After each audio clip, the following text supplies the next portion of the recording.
Ben H a des choses à vous dire, Christelle Bardet. Oui, un témoignage très fort que le vôtre, Christelle Bardet. Nombre de familles sont aujourd'hui touchées par le sujet. Nombre de familles qui passent subitement du rôle de fille, de frère, de conjoint au rôle d'aidant.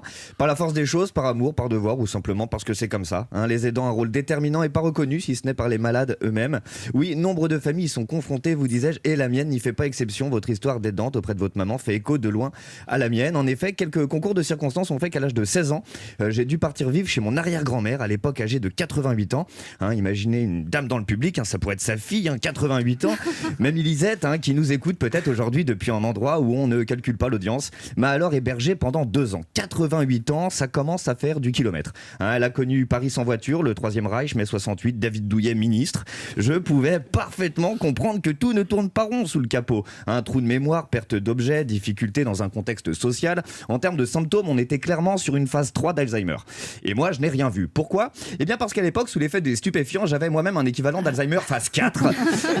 Je ne savais pas ce que j'avais fait la veille, j'étais incapable de planifier quoi que ce soit, je pouvais me nourrir uniquement de tartines de beurre, sans pain, et réaliser seulement le lendemain que ce n'était donc que du beurre. Je n'étais plus moi-même, plus en phase avec la réalité, comme décroché du monde. Aucune mémoire immédiate, un discours souvent incohérent, plus de mémoire, des prénoms, que dalle.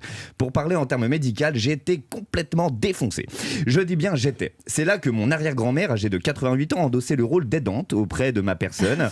Tout ne tournait peut-être plus rond sous le capot, et alors que sa maladie commençait à lui grignoter son passé, elle tâchait à ce que mon divertissement ne grignote jamais mon futur. Elle était là, présente, mais même quand elle était absente. Et puis un soir, elle a appelé mon père, terrorisé, pour dire que je n'étais pas rentré pour dîner.